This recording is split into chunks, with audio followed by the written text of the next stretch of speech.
que yo creo que me cuesta decir cuáles son las mejores o las mejores selecciones, ¿no? Pero casualmente estas dos no caben dudas que llegaron con unos vinazos infernales en cuanto a todo sentido, ¿no? O sea, elaborado por grandes enólogos, orígenes increíbles, cepas espectaculares, o sea, como que todo está bastante ordenadito en estas dos selecciones.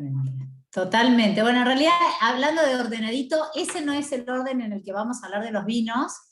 Y bueno, ya que son las 7, podemos ir arrancando. Les comento que en realidad vamos a arrancar con el Saja, porque vamos a tener hoy como invitado a Alejandro el Colo Sejanovic, que nos va a estar acompañando, que es el enólogo no solo de Saja, sino de varios vinos en realidad que han ido recibiendo a lo largo de estos años en Bonvivir. Así que es un lujo que lo tengamos y que vaya a estar con nosotros hoy acá para contarnos un poco, bueno, en particular de este Cabernet Franc, que es espectacular. Les doy la bienvenida a todos. Estamos acá con Alejandro Iglesias, que es sommelier, parte del panel de cata de Bonvivir. Ayer estuvimos con Verónica Urizati, que es la otra sommelier que me acompaña en las catas. Imagino que muchos de ustedes saben, pero para los que no, la verdad es que es un momento muy especial para nosotros el tema de la selección de los vinos, de la cata sobre todo, que tiene que ver con una cata que hacemos todos los meses, donde se catan más de 30, 40 vinos para poder seleccionar aquellos que van a estar dentro del club. Esa cata la hacemos a ciegas siempre, incluso en pandemia, cada uno en su casa tenemos toda una fórmula para poder mantener esto de lo que es a ciegas, porque tiene que ver con la objetividad a la hora de catar. Más allá de que, por supuesto, estamos convencidos que la marca importa, y por eso siempre estamos con marcas y bodegas y enólogos reconocidos, pero a la hora de nosotros elegir, nos es muy importante este tema de la objetividad, y por eso lo hacemos en un formato a ciegas, con unas planillas, para lo cual llegamos con un puntaje final, que los vinos que están en Bonvivir tienen que tener dentro de nuestro panel de cata arriba de los 90 puntos. Y son 90 puntos muy reales, no es que los demás no sean, pero quiero decir que al ser a ciegas es una degustación muy objetiva, pero además, no me sale la palabra, Alejandro, ayúdame. Técnica, sí, tal cual, técnica.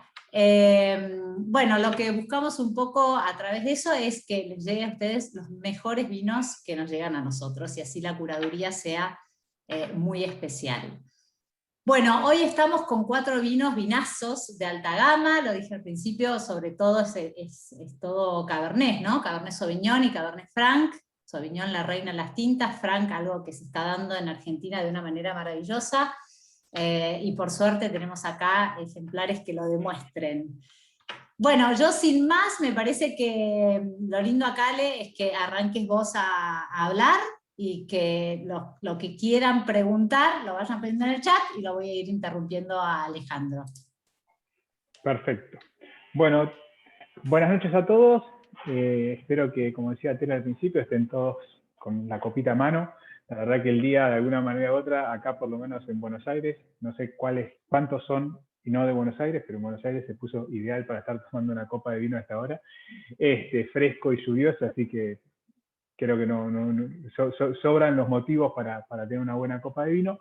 Y bueno, hoy lo que vamos a hacer es presentar estas dos selecciones de alta gama, que tienen como factor común la palabra Cabernet en todo, de punta a punta. O sea, estamos hablando de dos selecciones que vinieron con Cabernet Sauvignon y Cabernet Franc 2 meses seguidos. Y esto responde mucho, digamos, a lo que está sucediendo con estas dos variedades en la Argentina.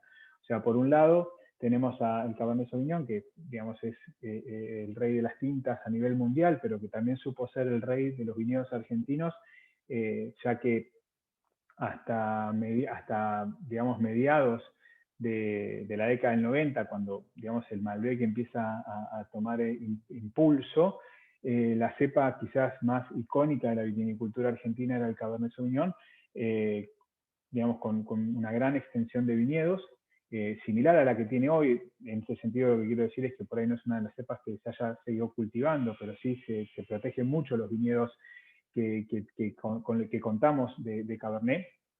Y hasta hace por ahí 20 años, a la hora de hablar de los grandes vinos de Argentina, siempre estábamos hablando de vinos de corte o posiblemente de varietales de Cabernet Sauvignon. O sea, eran los vinos, digamos, que marcaban momentos importantes los Cabernet. Obviamente que después, a partir, digamos, del auge del Malbec, quizás le quitamos un poco la atención a estos Cabernet, que cada vez que los volvemos a encontrar, nos demuestran por qué siguen estando donde están y por qué nos siguen brindando el tipo de vino que nos ofrecen. Y en el otro caso, el Cabernet Franc es una variedad de la que estamos aprendiendo muchísimo, de la que vamos a aprender un poquito más en un rato, porque Ale Sejanovic es uno de los grandes hacedores de Cabernet Franc en Argentina. Pero bueno, es una variedad que medio que la descubrimos a partir de los últimos 10 años. Si bien está presente en los viñedos de Argentina, casi, o sea, es una de las variedades que llegó a fines del siglo XIX junto con el Malbec, con los Cabernet y con los Merlot, que se cultivó en la Argentina de manera un poco más, con un perfil muy bajo, porque en una primera instancia, digamos, como es una variedad de altísima calidad enológica, no necesariamente es de una productividad importante. Entonces, digamos, al no haber tantos kilos o al no ofrecer tantos kilos, los viticultores de hace 100 años preferían otras cepas. Pero bueno, siempre se la tuvo cerca porque ayudaba muchísimo a equilibrar a la hora de los blends, a la hora de los vinos de corte. En ese sentido, ya a partir de la década del 90, con la reconversión vitivinícola que tuvo lugar a partir de ese momento, se empezaron a apostar por algunos nuevos viñedos en algunas nuevas regiones y también algunas cepas novedosas. Podemos estar hablando en ese entonces de la reaparición del Cabernet Franc, también en el mismo momento en que reapareció el Petit Verdot, por ejemplo, y tantas otras variedades que por ahí hasta ese momento eran bastante secundarias y que hoy por ahí las tenemos más a mano o las tenemos más a vista. El Cabernet Franc, curiosamente, es el padre del Cabernet Sauvignon. O sea, hoy hablamos del rey de los tintos y mencionamos al Cabernet Sauvignon, pero digamos, si hay alguien anterior a ese rey de los tintos, justamente es el Cabernet Franc, que es una variedad mucho más antigua en cuanto a lo que es el cultivo en la región de Burdeos, donde en un momento, a raíz de diferentes plagas, epidemias, pérdidas de viñedos, etcétera, etcétera, los viticultores de aquel entonces, más preocupados por el negocio y por el volumen que por la calidad, si se quisiera, necesitaban una planta necesitaban vides que sean mucho más resistentes a todo aquello que ellos ya cultivaban. ¿Y qué cultivaban hasta ese momento? Merlot, Cabernet Franc, Petit Verdot, Malbec, que en toda esa zona se lo conoce más como Cot, y necesitaban algo también, pero eran vinos, digamos, que tenían como ciertas rusticidades. El Cabernet Franc en regiones más frescas, húmedas, como pueden ser mayoritariamente en Europa, tiene una madurez muy distinta a la que conocemos nosotros, dejando siempre como aromas muy herbales, aromas hasta vegetales en algún punto, que acá en Argentina a veces se encuentran y son los característicos de la variedad, pero que digamos en estos otros países suele ser mucho más intenso. Entonces, para escaparle un poco a ese perfil que definía el Cabernet Franc, fue que empezaron a buscar crear nuevas variedades que tengan una madurez, digamos, un poco más larga y que de ese modo esos aromas puedan ir desapareciendo. A partir de eso lo que van a hacer es cruzar el Cabernet Franc con el Sauvignon Blanc, ¿sí? Y eso, disculpen, pero me está pareciendo a mí el admitir gente. Entonces, ahí se me había llenado la pantalla, perdón. No te preocupes. A partir de eso, que se mezcla el Cabernet Franc con el Sauvignon Blanc, disculpen, es decir, una variedad blanca con una variedad negra, es que va a nacer el Cabernet Sauvignon, ¿no? O sea, digamos que ahí ese matrimonio va a ceder nombre y apellido. y estamos hablando de mediados del siglo XIX, y a partir de eso es que Burdeos empieza a escribir otra historia de la mano del Cabernet, que hoy es su variedad insignia, ¿no? O sea, todos los grandes vinos de Médoc, todos los grandes vinos de Pessarlonian, es decir, todos elaborados con ese corazón de Cabernet Sauvignon, son, por decirlo de alguna manera, el último capítulo de la gran historia de la vitivinicultura bordolesa. Y bueno, hoy en Argentina estas dos variedades tienen un comportamiento espectacular. Mencionábamos recién un poco esta larga historia que tiene el Cabernet Sauvignon, los viñedos argentinos, donde podemos encontrar incluso hasta viñedos casi centenarios, o sea, la calidad, digamos, y la adaptabilidad que tuvo el Cabernet Sauvignon en los suelos de Mendoza fue extraordinaria. O sea, hoy de hecho hay material genético en pie en Argentina que se ha perdido en el resto del planeta, o sea, o que se pudo recuperar en el resto del mundo a partir de estacas que se llevaron desde Argentina para otras partes del mundo. Y, digamos, lo tenemos también cultivado en todas las regiones vitivinícolas del país, o sea, casi como pasa con el Malbec, o sea, tenemos de norte a sur el Cabernet Sauvignon siempre presente. En esta oportunidad nosotros tenemos la posibilidad de probar justamente dos expresiones muy distintas. O sea, por un lado, cuando probemos el Susana Balbo Mandala Collection, vamos a estar hablando de Cabernet Sauvignon de Agrelo, o sea, una de las regiones históricas con suelos profundos, suelos más pesados, suelos más calientes también, mientras que el otro Cabernet Sauvignon que vamos a probar es el Gran Sombrero de Huentala Wines, con uvas cosechadas en Gualtallarí, una zona de altura, más fría, de suelos más pedregosos y arenosos. O sea, es decir, vamos a poder notar o vamos a poder hablar de la adaptabilidad de esta variedad a zonas realmente diferentes. Y por el otro lado, lo que vamos a tener es, en materia de Cabernet Franc, hay quienes dicen que es la nueva vedette de la vitivinicultura argentina. Más de Y te una voy vez a ha frenar escuchado... ahí, Alejandro, ya, porque ya Dime. está el Colo ahí. Ok. Dijiste, es un gran hacedor de Cabernet Franc y que nos va a poder contar un montón acerca de eso. El Colo, para los amigos y para todos los amigos del mundo del vino, creo yo, es Alejandro Sejanovic, enólogo y propietario de Saja, Tejo, Manos Negras. Bueno, un sinfín de cosas que seguro el Colo nos va a contar mejor. Ahí está. Hola Colo, ¿cómo estás? Qué buenísimo que te pudiste sumar. A ver, te tengo que activar el audio. Ahí puse solicitar para reactivar. Ahí va. ¿Se escuchan? Sí, te escuchamos. Bueno, escuchamos, Colo. un gusto de estar con ustedes y bueno, agradecer siempre al Club de Buen Vivir. Pasaron un par de días, pero aprovecho y les deseo feliz Día del Padre a todos, en especial a igualmente. Alejandro Iglesias, que seguramente lo han acompañado con algún vino del Club del Buen Vivir, y entonces el agradecimiento nuestro es doble. Y bueno. Excelente, feliz día para vos también, Colo. El Cabernet Franc es una variedad que yo incentivé mucho la plantación en toda mi carrera.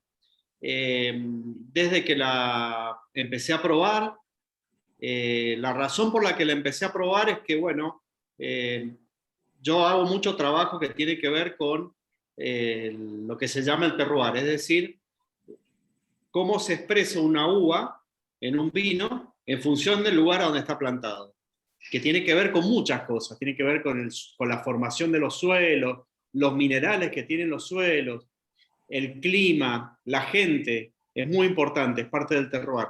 Y en el caso de la Argentina, el riego es parte del terroir, porque en otros países del mundo no se riega. Y yo con el Cabernet Franc, cuando estuve estudiando en Francia, fue una de las variedades que me interesó mucho, y una de las características que encontré es que los mejores Cabernet Franc de Francia se dan en suelos que tienen calcario. El calcario es nada más que un mineral más que encontramos en muchos viñedos. Y en el caso de Mendoza, principalmente hay muchas zonas que son bastante ricas en calcario, de una manera distinta a lo mejor del calcario europeo, pero es calcario en fin. El calcario básicamente el origen es el océano. Digamos, en el océano, todos los restos, todo lo que son restos marinos, principalmente de crustáceos, de conchas marinas, se van deshaciendo y van formando eso blanco que es el calcáreo. Los Andes se formaron en el Océano Pacífico y después se plegaron las montañas y por lo tanto nuestras montañas en Mendoza son ricas en calcáreo. Y luego esas montañas son las que a través de los aluviones principalmente formaron todos nuestros suelos en Argentina, en Mendoza. Entonces, según de dónde vino el aluvión, cómo está formado, vamos a encontrar zonas que tienen más proporción de calcáreo y otras menos proporción de calcáreo. Entonces yo lo que encontré que en Mendoza había muchos suelos con calcáreo y que en Francia los mejores Cabernet Franc estaban donde había suelos calcáreos. Entonces planteé que tenía que ser una variedad, cuando estaba trabajando en Catena, que teníamos que estudiarla y que se podía dar muy bien en nuestras condiciones. ¿Qué es lo más interesante que yo le encuentro? Que al igual que el Malbec, es una variedad que cuando hay calcáreo, refleja el lugar. O sea que tiene un sabor particular, que tiene relación con el lugar de donde proviene. Y la otra cosa que es súper interesante es que sin duda el Malbec, que es nuestra bandera, es nuestro gran vino, porque refleja los lugares, porque tiene un sabor particular, único en la Argentina, y no lo tiene en ningún otro lugar del mundo, y dentro de la Argentina cada Malbec de cada zona tiene un sabor diferente, también es diferente según quién lo realiza o cómo se vinifica. El Cabernet Franc le pasa lo mismo, y tiene la gran ventaja de que es muy distinto al Malbec. Digamos, tiene un perfil de sabores y de aromas que es distinto. Entonces, para mí está buenísimo porque es un complemento. Entonces, hace que no sea nada más que Malbec la vida, no sea que todo sea aburrido, sino que tengamos también otra variedad, tinta, que sea divertida, que exprese lugares y que nos dé ganas de beber. Eso es para mí el Cabernet Franc. Es un vino que en nuestras condiciones, principalmente en el Valle de Uco, da vinos extraordinarios. Ni hablar de Altamira, que es de donde proviene nuestro Saja Cabernet Franc. Ahí vamos, ahí llegamos al Saja Cabernet Franc, ¿verdad? Exacto. Nuestro vino proviene de nuestra finca en Altamira. Saja quiere decir corazón. Y la finca de toda la zona de Altamira tiene suelos que son, digamos, que tienen una base de piedra y sobre la piedra está apoyado el calcáreo. Si alguna vez viajan a Mendoza van a encontrar que en el Valle de Uco encontramos muchas piedras que son blancas de un lado y del otro no. ¿Por qué? Porque es ahí donde se ha apoyado el calcáreo y estas zonas de Altamira son muy ricas en esas piedras con mucho calcáreo. Y en el caso de nuestra finca, nosotros plantamos el Cabernet Franc, es una finca que plantamos nosotros, plantamos el Cabernet Franc en la zona donde había más calcáreo. La zona más rica de calcáreo yo planté el Cabernet Franc. Y bueno, lo que nosotros buscamos después tengo una forma particular no particular, sino llamémosle tradicional de manejar la viña. Para mí la calidad de un vino siempre comienza en el viñedo y comienza con la poda. El manejo de la viña es simple, es tradicional en el sentido de que no busco hacer manejos complicados. O sea, no hay cosas como desojes o estrés hídrico, no hago sufrir a la planta, sino que la viña tiene que estar bien regada, la uva tiene que llegar turgente a la cosecha, se debe cosechar en el momento que cada viticultor considera oportuno. Yo considero que es oportuno una vez que tenemos los sabores, que no hay exceso de alcohol, que hay buen balance de acidez. Y ese es el momento que a mí me gusta cosechar el Cabernet Franc. También este Cabernet Franc tiene la característica de, en la elaboración, lo recibimos y hacemos microvinificaciones. Y gran parte del vino yo lo elaboro también con el raspón, con el escobajo, porque considero que en viñedos de alta calidad el escobajo aporta muchísimos sabores y aromas que expresan todavía más el lugar. A lo mejor es un poco complejo decirlo, pero es así. Colo, te interrumpo un segundo para que expliques algo que por ahí la gente no va a pescar, como por ahí lo entendemos nosotros, que es el concepto de las microvinificaciones. Ah, O sea, sí, perdón. siendo vos una especie A mí me de gusta... microvinificador. Sí, yo cuando empecé mi trabajo en Catena, uno de mis trabajos fue la investigación y desarrollo. Y la manera de poder investigar un lugar, o una cepa, o un ensayo de algo, es hacer una vinificación pequeñita. Una vinificación pequeñita tiene que significar un barril, unos 400, 350, 400 kilos de uva. A eso es lo que yo le llamo una microvinificación. ¿Por qué me gusta microvinificar? Porque en la vinificación hay muchos factores que tienen que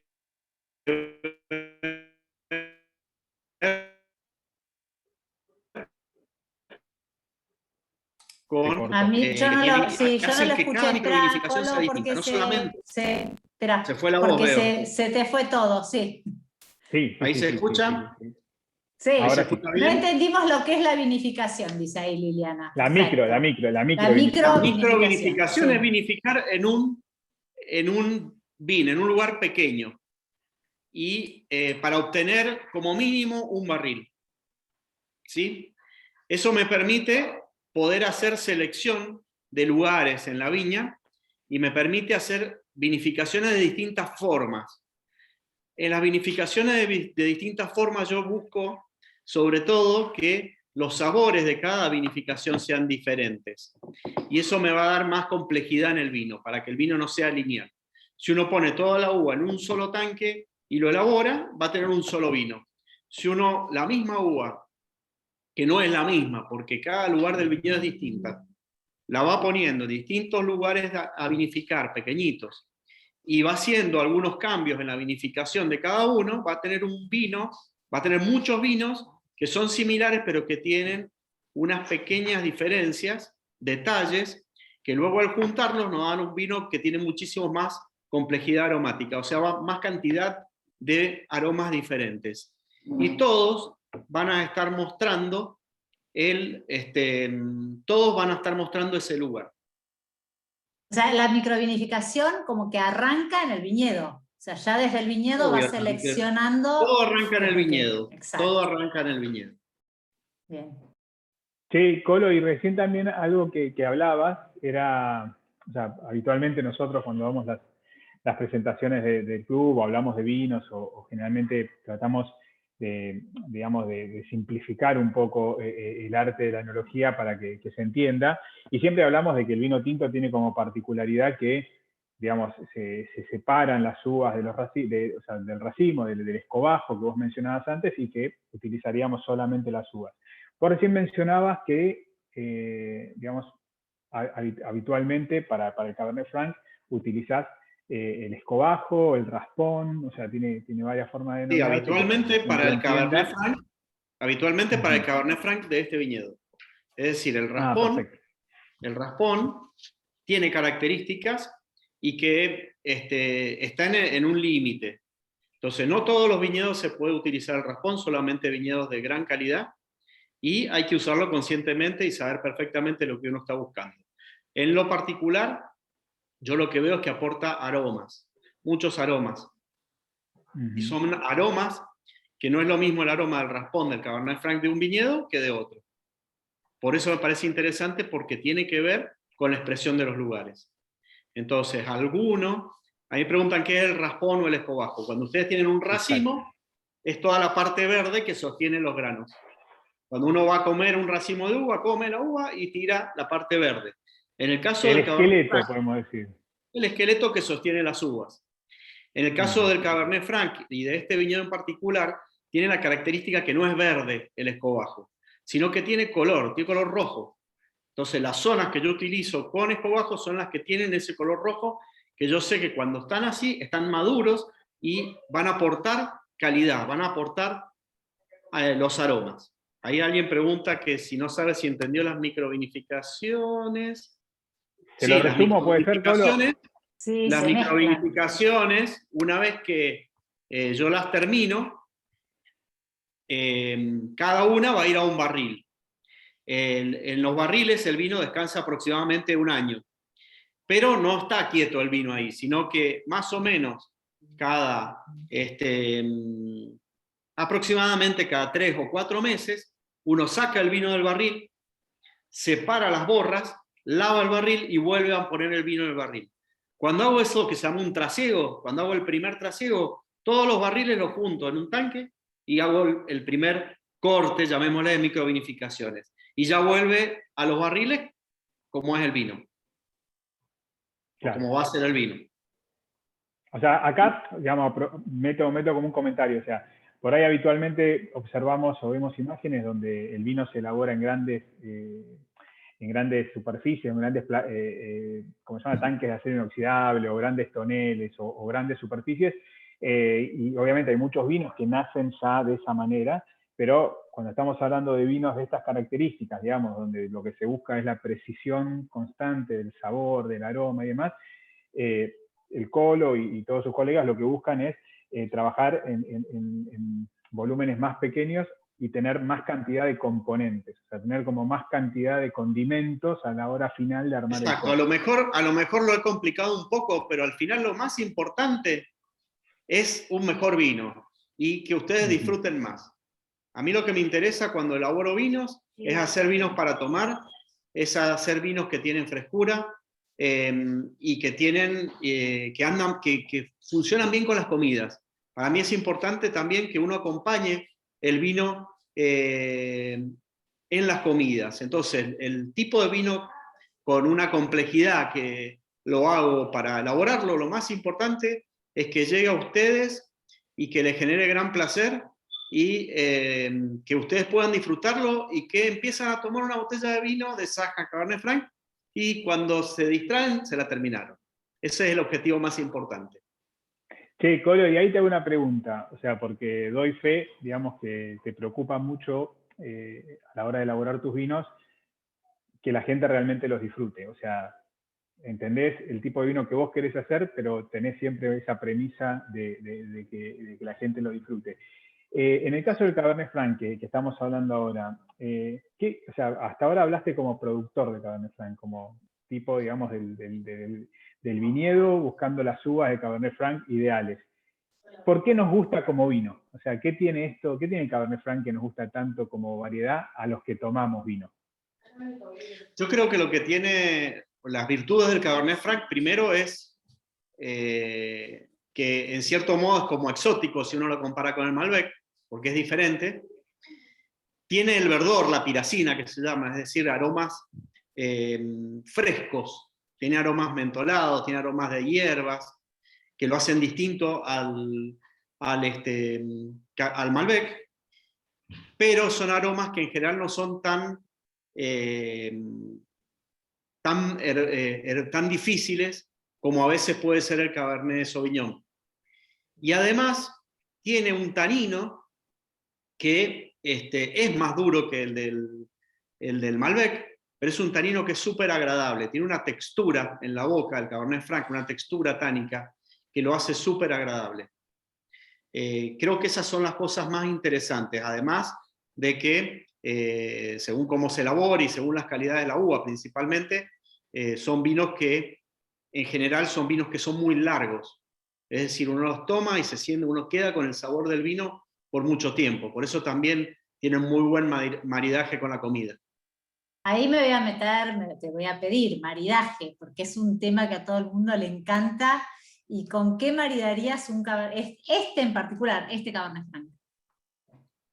Ah, bueno, sin duda, ¿por qué la vamos a hacer complicada, la carne? Porque, Franc, ¿no? Digamos, un asado no siempre tiene que ser con Malbec. Con Cabernet Franc anda fantástica la carne, fantástica. También me parece interesante el Cabernet Franc acompañando a comidas especiadas, que tengan algo especiado. Inclusive puede ser hasta un pescado más grasoso, ¿sí? Ujú. Ok. Un pescado, qué sé yo, como los que hay esos en Mar del Plata, un besú a la vasca, una cosa así, que están condimentados, un Cabernet Franc va a andar muy bien. Obviamente que uno en general elige un blanco o un rosado para un pescado, pero también puede Pues ya cuando se complejiza el plato, ponemos Exacto. Y también al final está el postre, y con el chocolate también anda muy bien. Con algo con chocolate, digamos. Mirá, Bien, me gustó. justo ahí acaban de preguntar, digamos, las características del Cabernet Franc por ahí, Mendoza, Río Negro, Salta, diferentes regiones. Para los que por ahí no lo conozcan tanto, el Colo creo que ha hecho vino en todas las zonas vitivinícolas del país y ha creado algunas nuevas, de hecho, ¿no? También. Y bueno, y el Cabernet Franc siempre ha sido una de sus debilidades. Antes que puedas responder eso, ¿en cuántos lugares hoy estás elaborando Cabernet Franc? Porque sos como León Gieco, casi Ushuaia a la Quiaca elaborando vino. Sí. Y digamos, o sea, ¿cuál es ese potencial, ¿no?, que tiene para estar en tantos lugares? Bueno, el Cabernet Franc estoy elaborando en Mendoza, en distintos lugares, como en Uspallata, en Altamira.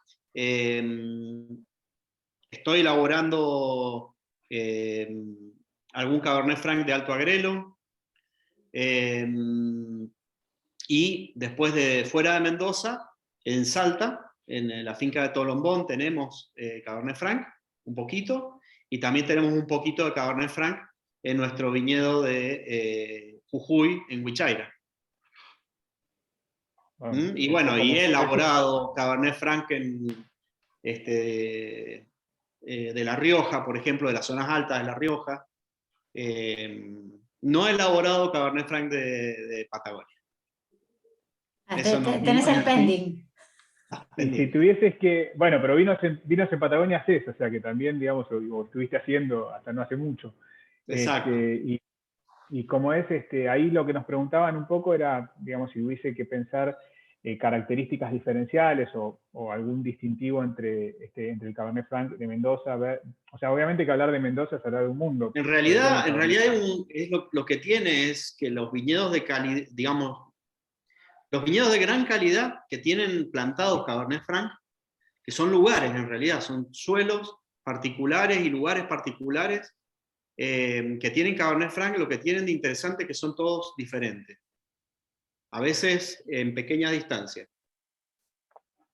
O sea, si nos pasamos, por decirte, de Altamira a La Consulta, que estamos hablando, no sé, de 5 kilómetros de distancia, hay una gran diferencia en las características del Cabernet Franc de un viñedo de Altamira y uno de La Consulta. Donde yo personalmente prefiero en esos casos el de Altamira, porque Altamira tiene más proporción de calcario, entonces el Cabernet Franc se expresa mejor. ¿Sabés que Una gran recién tiraron diferencia en poquita distancia. Recién tiraron una pregunta que sé que es peligroso porque puedes estar 20 días hablando. Estás muy Claro. entusiasmado con Jujuy, estás muy entusiasmado, sé que estás muy entusiasmado con el viñedo de Jujuy, pero acá lo que preguntan es, digamos, qué tan complicado es elaborar vino en la quebrada. Bueno, las complicaciones tienen que ver sobre todo con cuestiones técnicas, que no es una zona vitivinícola, entonces, o sea, una zona muy nueva vitivinícola, entonces faltan recursos. Faltan a veces recursos que se están empezando a desarrollar, insumos, laboratorios, eso es lo más complicado. O sea, ahora tengo que analizar los vinos que hice este año y los tengo que mandar a Salta para tener un análisis correcto. Entonces son cosas nuevas que se empiezan a desarrollar de a poquito y se está haciendo bastante trabajo entre los productores. O sea, hay bastante unión entre los productores en ese sentido para poder conseguir desarrollar la zona. Yo creo que lo que tiene además interesante la quebrada es que le ayuda muchísimo que es una zona turística. Y entonces es una zona que rápidamente se va a desarrollar. Es una zona muy interesante, muy diferente al resto de la Argentina. Es una zona que varía muchísimo, hay mucha variabilidad de una viña a la otra, por distintas razones. e insisto, es un tema de tiempo. Lo que más complicado es tener recursos, no solamente humanos, sino también a veces faltan Bien, otro tipo de recursos. bueno. Hay Colo, yo una quiero pregunta más, agradecerte, pero sí, es, sí, nos vamos a ir de mucho tiempo y por el Colo, un millón de gracias, yo le he dicho cortito, un ratito, sé que estás con un millón de cosas, pero bueno, agradecerte muchísimo que estuvieras hoy con nosotros, te disfrutaron y ya te volveremos a llamar. Cuando quieran, es un gusto para mí y les agradezco nuevamente. Y disfruten Gracias, el Colo. chat con los otros enólogos. Chao, hasta luego. Gracias. Salud. chao, Colo, gracias. Saludos a todos. Saludos. Gracias. Nos vemos pronto. Chao, chao. Bueno, Bueno, seguimos, un lujo, ¿eh? Ale, Un porque es placer. un lujo. Impresionante, Sí, aparte sí, uno se sí. quedaría horas escuchándolo. Un placer inmenso. Sobre Igual todo esto a lo vas una a poder persona. contestar vos seguramente. Es que la respuesta que tengo es que no lo conozco, por eso quería ver si el Colo lo Ah, conocía. O sea, bueno, yo lo sabía. no hay viñedo que el Colo no haya pisado, así que por ahí era la persona, pero yo no lo conozco. De La Pampa conozco los viñedos de la zona de 25 de Mayo, donde se encuentra Bodega del Desierto y hasta ahí. Así que en Claro. ese caso me lo agendo para Bueno, el Luciano, lugar. te debemos la respuesta, pero lo vamos a tener en cuenta para Sí. averiguarlo. Bueno, Bueno, vos vamos a seguís seguir un ahora. poco viajando, Dale. dale. Y si mal no me ordené los vinos, seguimos justamente con el otro Cabernet Franc, en este caso Puramun Cabernet Franc, que digamos es un vino, o sea, en este caso yo tengo el privilegio, digamos, de tener todos los vinos servidos, o sea, y no quiero pecar de antipático, pero digo, lo lindo que es poder probar un vino, dos vinos elaborados con el mismo varietal a partir de dos manos diferentes en una misma región.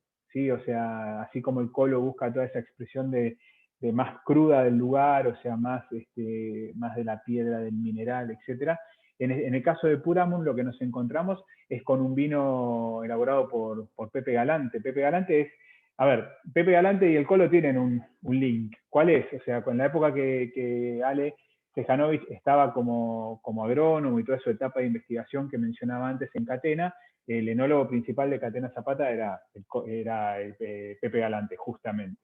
O sea, que es quien desarrolló desde la pirámide y todos esos momentos de la historia del vino argentino tan interesantes. O sea que supieron trabajar juntos, obviamente que el Colo era el que se ocupaba de prepararle la uva para que Galante después elabore los vinos. Entonces, digamos, ahí fijemos aún más, o sea, ver dos escuelas que en algún momento se compartieron, que resulten en una interpretación tan distinta del vino, tan diferente.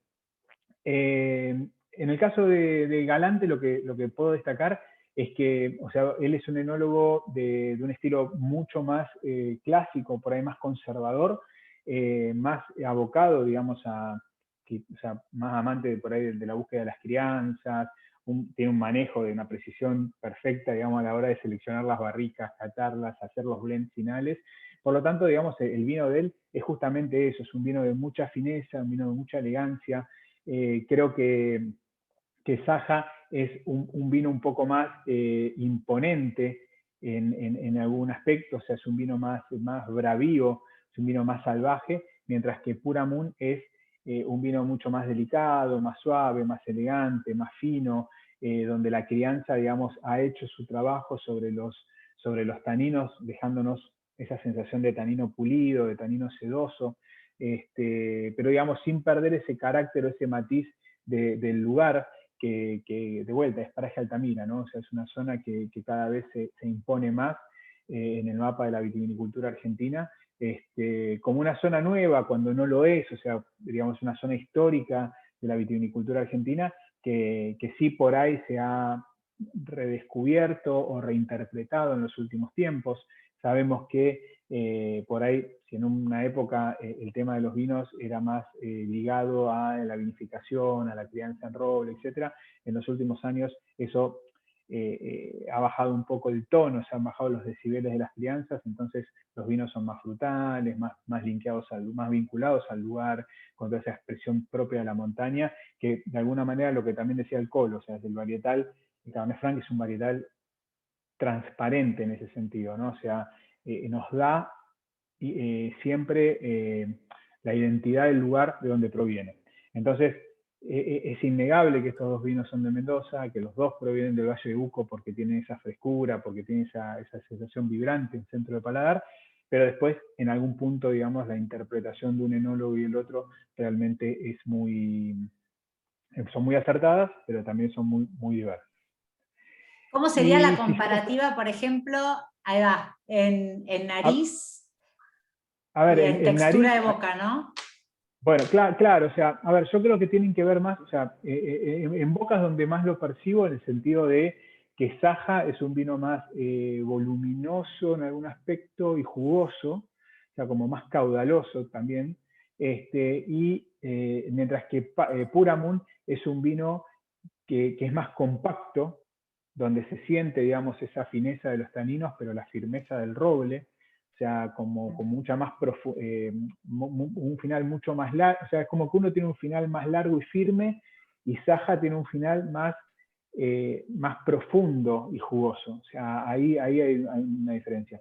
Y creo que en el caso de Puramun, el vino, digamos, la percepción que uno tiene en nariz está más vinculada a la crianza en barrica, entonces notamos mucho más los tonos de las especias, de los ahumados, mientras que en el caso de Saja lo que domina es la fruta, o sea, es como que hay una sensación frutal muy fresca, muy intensa, mucho de cereza, ciruela, todos esos tonos, sumado con lo que habitualmente, o sea, lo que hoy se está empezando a describir como hierbas de montaña, ¿no? O sea, esa sensación herbal de que antes se decía bouquet garni o por ahí se hablaba, no sé, de algunas especias o con algunas hierbas propias de la gastronomía internacional, pero la realidad es que cuando uno está en el Valle de Uco estás rodeado de hierbas, estás rodeado de hierbas salvajes, hierbas silvestres, que son eso lo que encontrás en el vino, o sea, no te encontrás con te encontrás con la jarilla, te encontrás con el tomillo o con el romero, pero no te encontrás con el tomillo y el romero de definición o el que comprás, sino que el que es de montaña, que es muy distinto, o sea, que tienen otras expresiones. Entonces, digamos, eso, digamos, en Saja se lo encuentra mucho más. Creo que, digamos, en ese sentido son los dos caracteres de Cabernet Franc que ofrecen estos vinos. Excelente. Bueno, vamos a pasar ahora al singular, creo yo. Bien. Nos vamos con Cabernet Sauvignon. Acá bajamos del Valle de Uco, nos vamos a Agrelo, ¿sí? Nos vamos a unos 950 metros sobre el nivel del mar, y estamos con Susana Balbo Mandala Collection State Wine, que es un Cabernet Sauvignon 100% de la finca Agrelo, que es la que rodea a la bodega de Susana Balbo, y que bueno, este vino tiene la particularidad de que lo hicimos nosotros, Tere. O sea, tuvimos la fortuna de trabajar tuvimos la suerte de estar allá, totalmente. Exactamente. Con el equipo, que ahí puse alguna foto del equipo. Trabajando con ellos en la selección de los componentes, en el armado final del vino y en la búsqueda que teníamos, digamos. A ver, o sea, los vinos singulares, para los que por ahí no interpretan bien de qué se tratan, o sea, desde hace ya casi 3 años, es que tomamos la decisión de, además de los vinos que veníamos seleccionando, meter mano también nosotros en las elaboraciones y digamos, no meter mano de caprichosos ni de irrespetuosos, sino justamente de haber trabajado durante todos estos años e interpretado de algún modo, digamos, las preferencias que tienen los socios del club. Entonces, buscar, digamos, en estos vinos que seleccionamos, en estos vinos que elegimos, lo que entendemos y lo que sabemos que ustedes que los socios van a disfrutar. En este caso, como dice la etiqueta, es un estate wine, es decir, vino elaborado con uvas propias de la finca donde está la bodega. Que es esa foto que pusimos antes, donde está la bodega en sí, que supo ser casa de Susana, de hecho. Exacto, que originalmente cuando Susana construyó la bodega, siempre lo cuenta, o sea, para construir la bodega para terminar de construir la bodega terminó vendiendo su casa y sacando un crédito, y por eso se mudó a la bodega. Así que hasta hace unos años supo ser su domicilio también. Pero bueno, o sea, esa finca estamos hablando de Agrelo, creo que Agrelo es uno de los grandes orígenes para todo lo que es el Cabernet Sauvignon principalmente.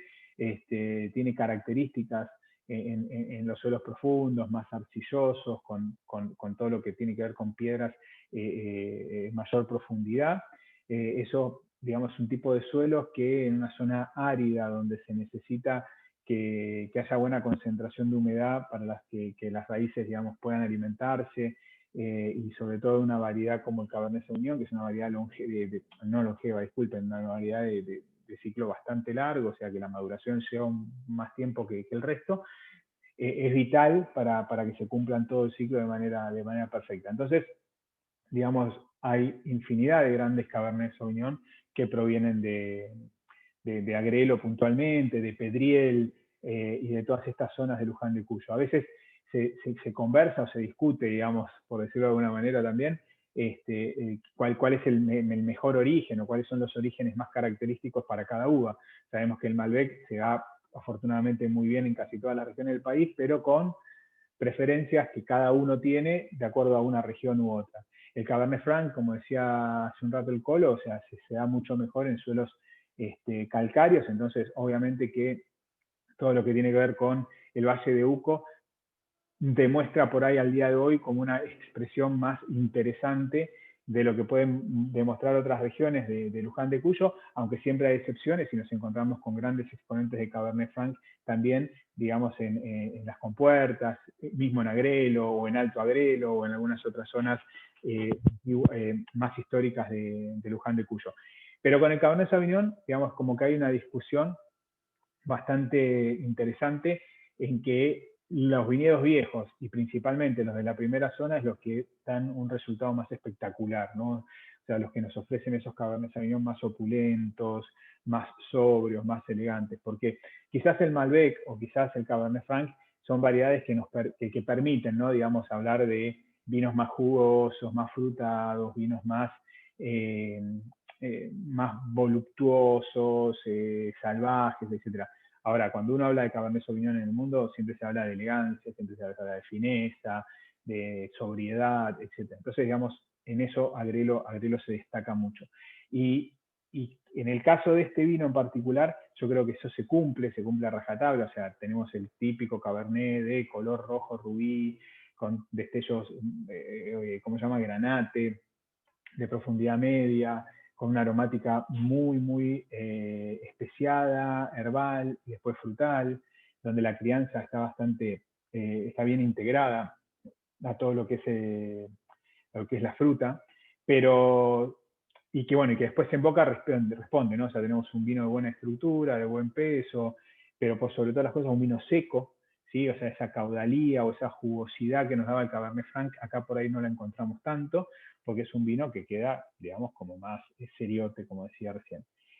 Y que tiene como una antítesis, o sea, como un polo opuesto, si quisiésemos, en el vino que sigue, ¿sí? O sea, en el vino que sigue, que es elaborado por Wentala Wines, es una bodega bastante moderna, si querés, una bodega moderna, es una bodega bastante novedosa, que comenzó básicamente como un gran viñedo, o sea, el viñedo de Wentala en Gualtallarí, o sea, es un viñedo muy, muy atractivo, que supo ser en un comienzo, digamos, o sea, ellos arrancaron como productores de uva o sea, la familia Kamsen. La familia Kamsen es una familia más vinculada al negocio hotelero en Mendoza, de hecho son los propietarios de diferentes hoteles, entre ellos son los socios de Sheraton en Mendoza, y después tienen un vino un hotel que es el Wentala, que es uno de los hoteles históricos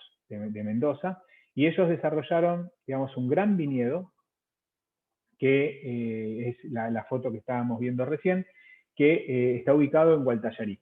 O sea, esos zorros que ustedes ven ahí están ubicados ahí en una de las zonas más lindas que tiene el Valle de Uco. Es una finca preciosa con una laguna enorme que es un reservorio de agua para riego, pero ellos, digamos, empezaron a producir uvas para comercializar con diferentes bodegas. Y con el tiempo, como suele pasar cuando los productores de uvas se dan cuenta que tienen de clientes a las mejores bodegas del país, dicen, bueno, ahora nos toca a nosotros hacer nuestros propios vinos. Y bueno, en ese momento hicieron un debut bastante, ¿cómo decir?, bastante austero. O sea, en los primeros vinos se los elaboró Pepe Galante, que estábamos hablando recién, Mariano Di Paola, enólogo de Rutini Wines, Daniel Pi de Trapiche, Roberto de la Mota, es decir, o sea, la familia Campsen logró juntar a sus amigotes para que le hagan los vinos. Actualmente el enólogo es Juan Morales, ex enólogo de Bodega Piros en San Juan, y ellos, digamos, tienen una excelente calidad de Cabernet Franc, Chardonnay, Malbec, etc. Y por una cuestión de gustos del dueño de la bodega, para el Cabernet Sauvignon fueron a Los Árboles, o sea, una zona un poco más al sur, que están en el departamento de Tunuyán, o sea, el departamento que le sigue a Tupungato, que es donde está Gualtallarí, y en una zona que se llama Los Árboles, una zona elevada, muy fría, que lo que tiene es cultivos de Cabernet Sauvignon mucho más antiguos de lo que hoy uno encuentra en Gualtallarí. Entonces eso nos da la posibilidad de tener un vino, digamos, que responde a ese estilo que mencionábamos antes del Cabernet siempre sobrio, elegantón, seriote, pero con toda esa vibrancia que da en centro de boca el clima frío de altura. Entonces, de vuelta, o sea, como antes comparábamos o veíamos dos escuelas distintas de Cabernet Franc, en este caso lo que nos encontramos es con dos estilos muy distintos de Cabernet Sauvignon. O sea, por un lado, Agrelo, que nos da toda esa cuestión más compleja, terciaria, de especias, hierbas y la importancia de la mano en la vinificación. Y en el caso del Gran Sombrero, lo que tenemos es un vino más fresco, o sea, un vino que se apoya más en una juventud, de más opulencia en aromas, donde la fruta roja, digamos, le pide permiso a todos los demás matices de herbales y especiados típicos del Cabernet para dominar en copa y darle como un segundo plano a todo ese matiz típico del Cabernet. Después en boca,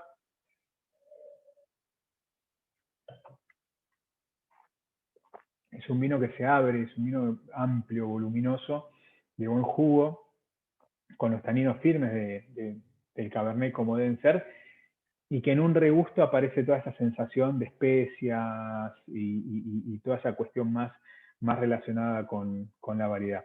Realmente es un vino moderno en su estilo, pero sin perder de foco, digamos, la expresión y la tipicidad del Cabernet.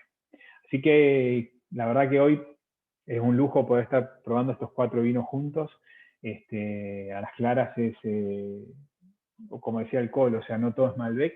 O sea, siempre decimos, o sea, ¿no? Como Henry Ford cuando vendía los autos, que decía que lo podías elegir del color que querías siempre y cuando sea negro. A veces estamos acostumbrados que en Argentina podés elegir el vino que quieras siempre y cuando sea Malbec, pero por suerte, digamos, la posibilidad que tenemos es infinita con todos estos varietales que encima se dan con una calidad excepcional.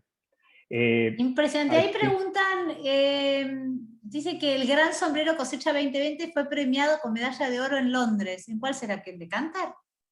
No lo sé, yo.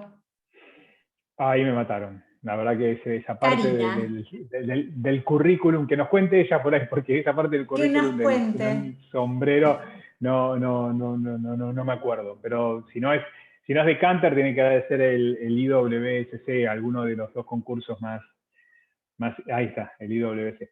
Que son los dos concursos más importantes de Inglaterra. O sea, no me caben dudas, digamos, que es un vino, porque digamos, es un vino que suma muchos atributos. O sea, cuando uno, o sea, a ver, nos pasa, por ejemplo, no sé, al principio por ahí tenía ganas de decirlo, pero me embalé hablando de los varietales y me olvidé. O sea, ¿qué buscamos en alta gama? O sea, en alta gama, claramente, sí. O sea, no, a ver, a mí, lo primero que nosotros tenemos que decir es que nos equivocamos cuando pusimos los nombres de las selecciones. Porque todos los vinos que elige Bonvivir son alta gama. O sea, para lo que es el mercado argentino, o sea, todos los vinos que seleccionamos son, digamos, son del segmento premium del mercado. Pero bueno, obviamente, ¿qué hacer para destacar algo más sobre lo que es el segmento premium? Y lo que buscamos básicamente es, obviamente, siempre complejidad y tratar de entender que, digamos, en esta calidad de vinos, los enólogos apuestan mucho más fuerte, como decía el Colo al principio, o sea, y que quieren destacar algo. ¿Qué es lo que quieren destacar? Entonces, digamos, en esas catas que nosotros hacemos a ciegas, es interpretar, digamos, cuál es el diferencial de cada uno de estos vinos. Porque por ahí, en los vinos que buscamos para selección exclusiva, que también buscamos, como digo, o sea, estamos siempre en un segmento que es alta gama, porque, digamos, vinos de 800 pesos, 700 pesos, digamos, no son vinos económicos, pero, digamos, ahí uno busca que haya una expresión varietal más marcada, que digamos, haya más aromas primarios, más jugosidad. Tal vez un poco menos de complejidad, ¿no? Exacto. Y acá todo lo contrario, acá nos vamos en búsqueda de la complejidad y del potencial. O sea, exacto, son vinos en la gran mayoría, o sea, a ver, el Colo antes hacía el mensaje, justo el otro día le mandaba una foto el Día del Padre, porque descorché un par de botellas medio viejas y me encontré con algunos de los primeros vinos que ellos hacían cuando se independizaron del trabajo que tenían en Catena Zapata, y estamos hablando de estos mismos vinos y eran cosechas 2010. O sea, entonces, nosotros tuvimos el Manos Negras, el Quimay, ¿te acordás? Bueno, uno era ese, que encontré esa botella, y la verdad que uno se queda helado, digamos, del potencial que esos vinos tienen. Bueno, nosotros buscamos eso. Nosotros después por ahí en las fichas técnicas es algo que consensuamos hace muchos años, en el decir, sabemos que estos vinos por ahí tienen 10, 15 años de guarda, pero como no sabemos cómo los van a guardar y cómo claro, van a estar y demás, o sea, tratamos de incentivar que se consuman dentro de los 5 años, que sabemos que hasta ahí el vino se va a defender a capa y espada, digamos, de cualquier mala guarda, si queremos. Claro, pero bueno, eso es lo que nosotros buscamos en alta gama, y la verdad que en los casos de estos 4 vinos nos encontramos con 4 expresiones distintas, pero de vinos que te dan todo. O sea, viste cuando siempre te preguntan, ¿pero qué tiene un vino de 20.000 pesos? Bueno, no sé, ahí ya empezamos a discutir otras cosas. Ya se nos va de rango ese. No, pero digamos, empezamos a discutir de otras cosas, pero digamos, estos vinos tienen mucho de lo que tienen esos vinos, porque digamos son complejos, tienen buen paladar, tienen un excelente potencial de guarda, tienen buena definición de origen, buena definición de tipicidad, que es lo que nosotros vamos buscando en ese momento. Así que bueno, o sea, entender que tenemos esta posibilidad, digamos, algo que siempre nos gusta compartir, porque bueno, o sea, es lo que siempre, o sea, tenemos la fortuna de probar mucho vino, encontrarnos con mucho vino bueno, y después tener que decidir la parte difícil, cuáles son los que van a quedar. ¿Cuál sí, cuál no? Totalmente, totalmente. Ahí, bueno, por un lado, sí, qué linda copa. Mira, Carlos, tengo que hacer que Pablo la ponga en la tienda, porque no hay vez que yo no saque esta copa y la gente mira qué linda copa. Es una belleza. Sí, divina. No está en la tienda, es de Chef Sommelier, así se llama, ¿no? Sí, Chef and Sommelier. Chef and Sommelier, esa. Por acá dicen, hasta de 50.000 he visto. Sí, con todo respeto me parece un exceso. Sí, qué sé yo, viste que es como decir, a ver, todos podemos andar en auto y hay gente que anda en unos que son impresionantes. Bueno, acá creo que con los vinos pasa algo similar, como en un reloj. Tenés un reloj, o sea, todos marcan la hora, pero hay algunos que tienen sus cositas para los que son muy amantes. ¿Existe algún parámetro que nos pueda guiar sobre qué vinos decantar? Es una muy interesante pregunta. Bueno, a ver, para decantar un vino, o sea, lo que nosotros, o sea, en el hecho de decantar un vino, nosotros lo que vamos a buscar principalmente es, o sea, la excusa principal para decantar es saber que el vino ha tenido bastante tiempo dentro de la botella, donde se ha producido esa decantación de materia sólida que el vino tiene en suspensión durante su juventud, que van dando lugar a las borras. Seguramente si alguna vez abrieron una botella un poco vieja, se encontraron con la pared interior de la botella toda manchada. Esas son las borras que se pegan al vidrio, ¿sí? Nosotros lo que vamos a buscar a la hora de decantar es que esas borras queden en la botella para que no lleguen a la copa. Entonces, vamos a pasar cuidadosamente el vino y observando que, digamos, toda esa borra no entre al decantador. Entonces vamos a beber el vino más límpido, ¿sí? Ahora, también lo que vamos a buscar en eso es que este vino que ha estado tanto tiempo cerrado dentro de la botella, logre una expresión más profunda y más acelerada. Ustedes habrán notado que el vino cuando está en copa va cambiando. Entonces lo giramos, lo olemos, comiste, te volviste a servir y el vino va oliendo siempre distinto. Bueno, ese proceso obviamente que demanda tiempo. Entonces uno puede abrir el vino antes o puede abrir el vino al momento de sentarse y decantarlo. Al decantarlo aceleramos, digamos, toda esa evolución de aromas que el vino nos puede ofrecer para encontrarlo, digamos, en el punto más certero, digamos, ¿no? más adecuado. Pero bueno, hasta ahí, digamos, lo que sería una decantación tradicional. O sea, es decir, hablar de un vino de más de 10 años, que sabemos que hace 10 años que está, no sé, como pueden estar estos vinos acá, es decir, quietitos y en forma horizontal. Entonces, con cuidado vamos a manipular la botella para que todos los sedimentos queden sin pasar a la copa. Pero también puedo agarrar cualquiera de estos vinos que abrimos recién y pasarlo a un decantador. Eso, en vez de llamarse decantación, se llama aireación. Ahí lo que vamos a hacer es pasar el vino en ese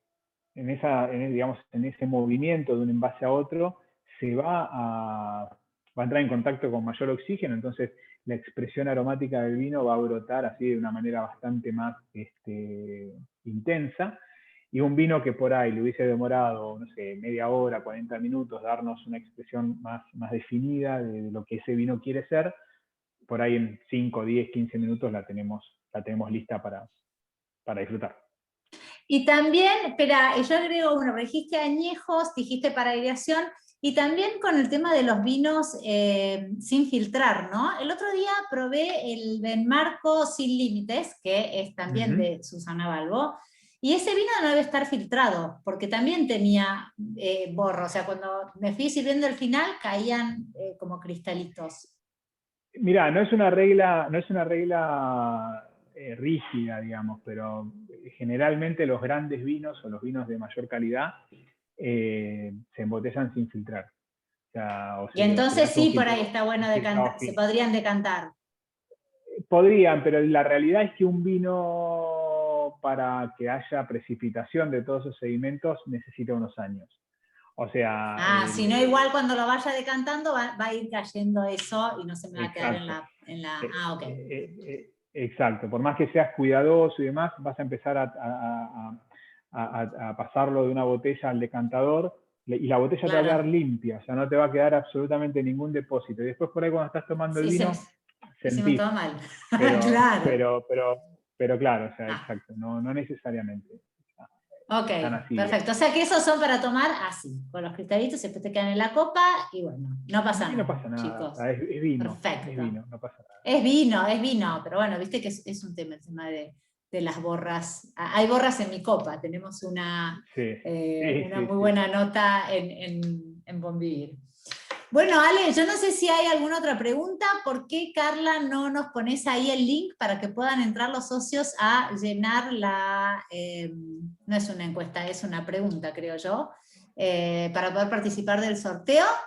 Y nos aseguramos que puedan sin problema, porque ayer tuvimos algún que otro temita de... realmente es...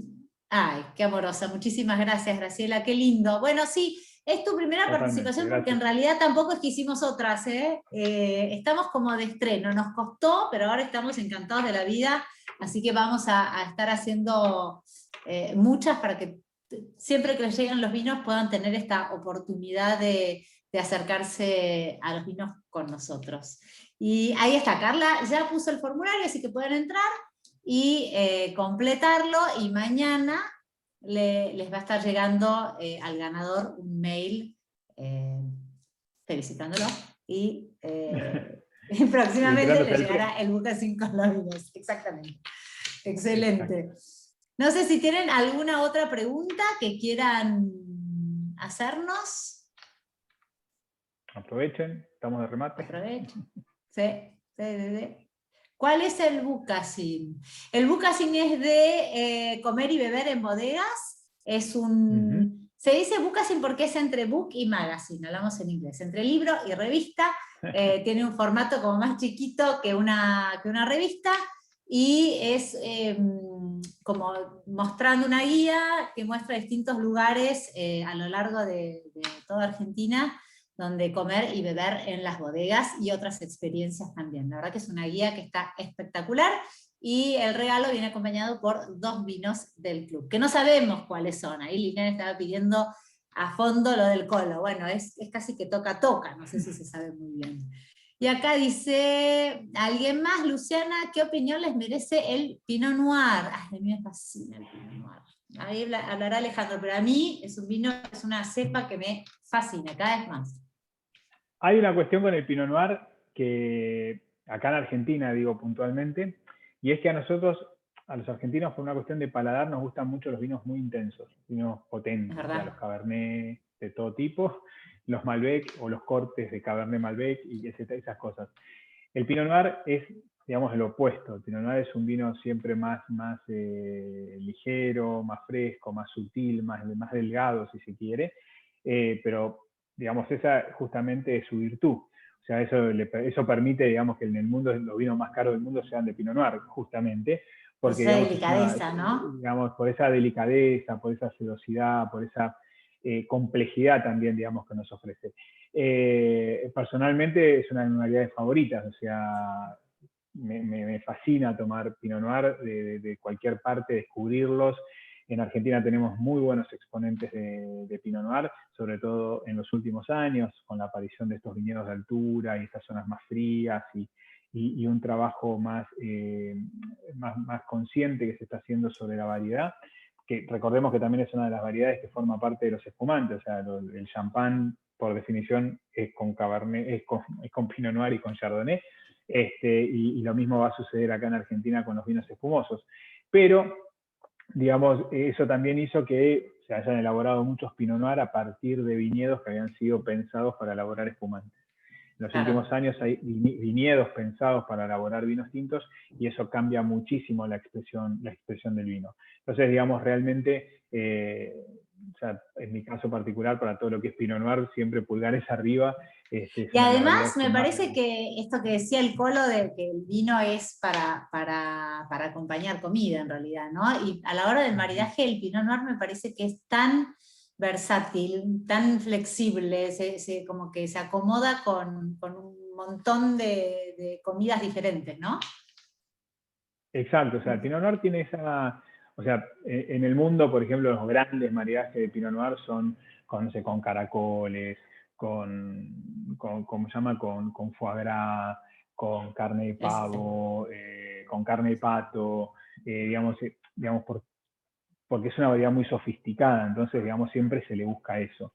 Acá quizás somos tenemos una gastronomía un poco más simplificada en Argentina generalmente, y el Pinot Noir, digamos, para mí es un excelente compañero de pastas.